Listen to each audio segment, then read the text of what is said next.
আপনারা জেনে অত্যন্ত খুশি হবেন যে আমরা সমসাময়িক সময়ে সারা দেশের মধ্যে সর্ববৃহৎ একটি অবৈধ মাদক বিদেশি মদের চালানকে জব্দ করতে সক্ষম হয়েছি গতকালকে রাতে।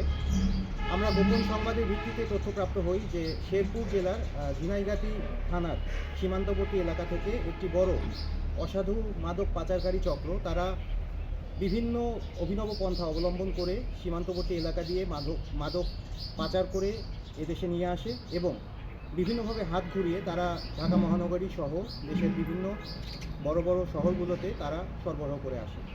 তো উক্ত তথ্যের ভিত্তিতে আমরা তাদেরকে অনুসরণ করতে শুরু করি এবং একাধিক অভিযানের প্রচেষ্টা চালানো হয়।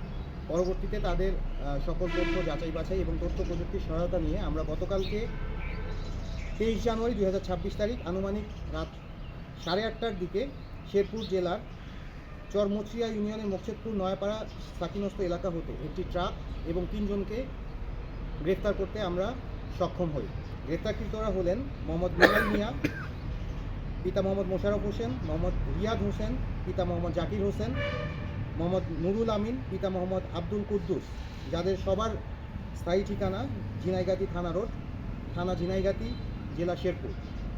পরবর্তীতে নিরপেক্ষ সাক্ষীদের উপস্থিতিতে উক্ত ট্রাক থেকে আমরা 50 বস্তা বিদেশি মদ জব্দ করতে সক্ষম হই, যেখানে 1301 বোতল মদ ছিল এবং যার বেশিরভাগই ছিল 750 মিলির বড় বোতলটা এবং 240 বোতল ছিল 375 মিলির, যার ওজন আনুমানিক দাঁড়ায় 885 লিটারের বেশি, যা সমসাময়িক সময়ে সারা দেশের মধ্যে সর্ববৃহৎ একটি রিকভারি।